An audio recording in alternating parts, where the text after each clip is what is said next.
Here's the heater I installed in the truck. So this is a 24 volt 3-speed heater. It has 4 outlets on it here. Now, there's a whole bunch of mess up inside this plenum. So I'm going to disconnect the squirrel cage from it. So we have several screws down both sides, over here and over there. And there are a couple down in the middle here. So we'll get those off of there, get this out, and see what things look like up inside. Well, we're getting there. So I got all this mess out of the plenum itself. So I removed the screws on both sides, and then was able to twist the fan assembly around to get this loose. So, and down in here we got a few more to work with. So you can see one up inside there, and one over here. So these are the two that I still need to get out of there. What I'm going to do is pull up on these little latches. There are several of these around each side. That should allow me to remove the outer half of this housing. Then I can get in there and take the whole wasp nest out of the inside. And I'll do the same thing over here. So we'll pop these up and release this and get that out of there. So I'll show you what that looks like here in a second. I got the fan assembly off the plenum. So we had 3 screws on both sides that I showed you before. Those are removed. I was then able to twist the fan assembly around to release this screw without taking it out. I just don't have a long enough screwdriver on me at the moment, so that worked out okay. But I'll probably see if I can get a longer one to put it back in place. Then I did some shaking and got rid of all this mess out of the inside here.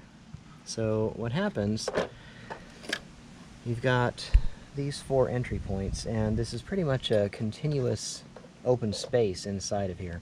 And it gives you access to the fan assembly as well. So the deal is, I've got 4 flexible tubes that go to this. 2 of them go to dash vents that I can close. The other 2 go to the defrost, which can't be closed. So I'm pretty sure what's been going on here is the wasps are getting in through the defrost duct, coming down through the flexible ductwork and getting into this plenum. And from there they're able to access the entire assembly. So what I may need to do is see if I can find a way to put some window screen or something else up inside the defrost ducts up by the windshield. So let me show you what those look like really quick. Sorry, I know there's going to be a little bit of wind here.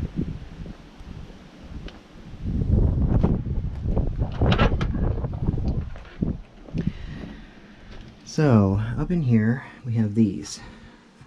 So on the other side, this is open down behind the dash. That's where the defrost is. So there are 4 of these, 2 on each side. You can see one here, you can see one here, then you've got 2 on the other windshield as well. So I need to see if I can get maybe, I don't know, some magnets and some window screen. I'm not sure. I'll have to play with that a little bit, see if I can do something to cover up those front sections and still make it usable. But we'll keep working on that, and in the meantime I'll just know that I'm going to have to clean it out periodically. So just a quick review. We've got the Dynapad down and the center hump, and on this side down the floorboard all the way up to the firewall. And then the other side, once I get the heater back in place and all the plumbing reconnected, then I'll see about putting a piece down on that side as well. Then we'll get the carpet back in. I'll see you in a bit. And we're clean. So it's turned out to be a little bit harder to do than I thought it was going to be. When I tried to take these housings apart, yes, I could take the outer half out, but what I didn't realize was when I got down in here, this squirrel cage has a divider down the middle of it. So even though it opened up this outer section where it was easy to get to it, all the wasp nests were in this intersection. And yes, I could have completely disassembled this and taken them off, but I chose not to. So basically I just took some long thin instruments and stuck them down in here and broke it up and just shook the thing until everything came out. But it's working much better now. There's definitely nothing in either side to cause any trouble. So I'm going to clean up this center section here a little bit, and we'll remount it on the plenum over there. There we are. So I had to cut the old hoses off of here.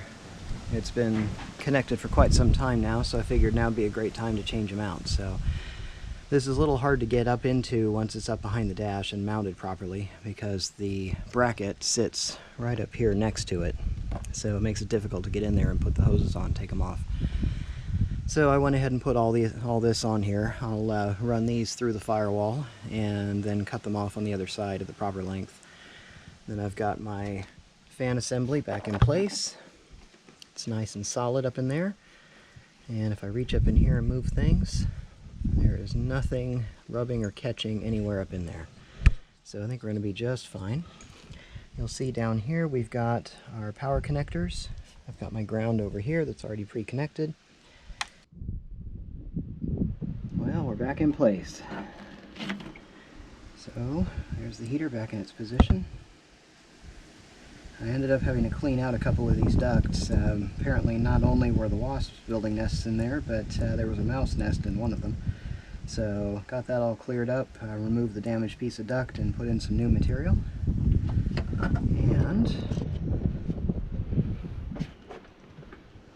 hopefully you remember from earlier in the video how it sounded.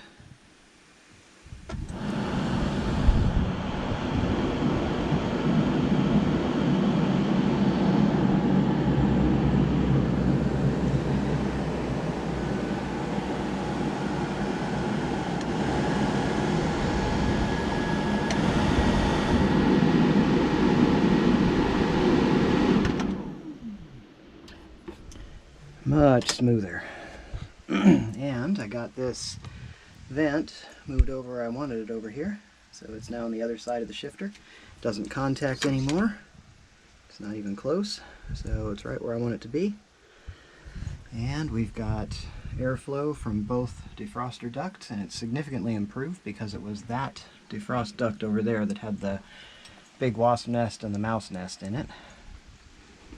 Here's the piece of leftover material that I removed.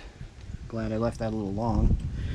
Now, all that remains is to remove,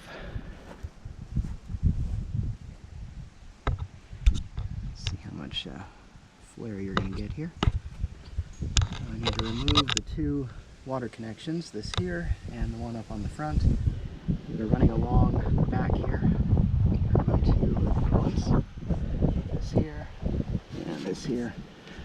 So I'll route these two and connect them up front here, and then refill the coolant, and I should be good to go.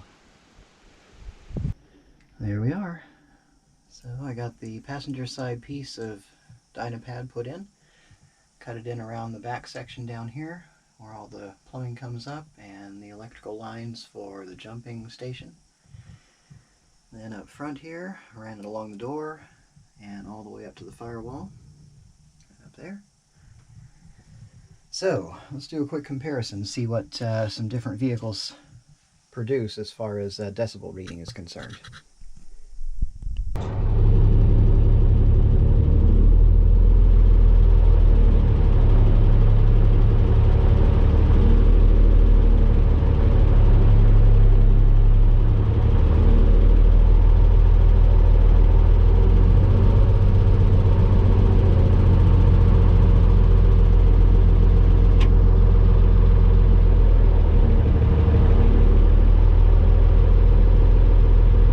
Here's the 5-ton.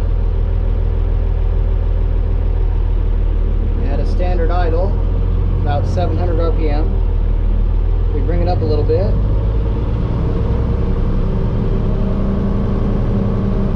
that's not too bad. Okay.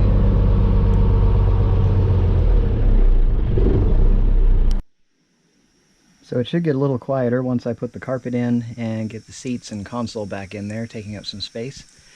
And obviously I've got the doors that still don't have anything on them, and I still need to add a little more material to the firewall and a couple pieces back here in the back just to finish covering up what's left. But let's go make a comparison, shall we?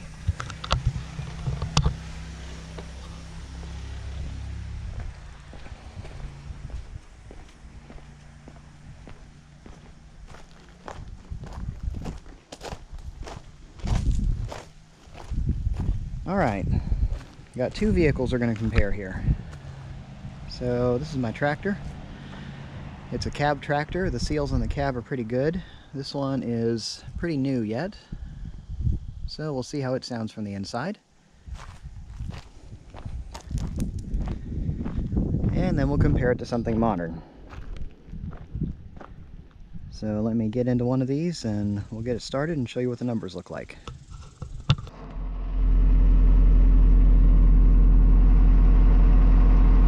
Here's the tractor. We're running at about 1300 RPM, so a little below standard running RPM. Let me see if I can bring it up to what you would normally use it for.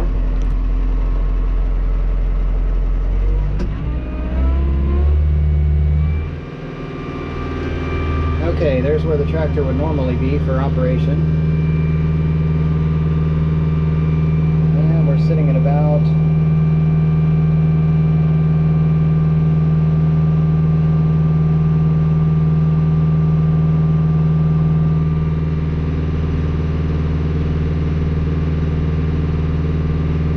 80 to 87, depending on where in the cab I've got it. So that's a start.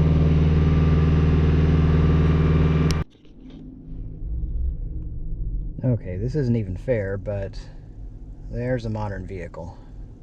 Let's bring this up to about 1500.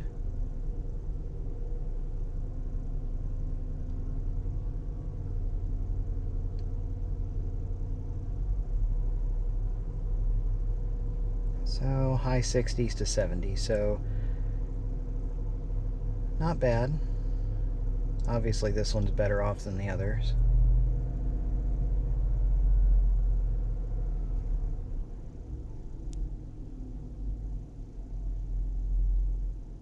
But all things considered, I would say the 5-ton is looking pretty good.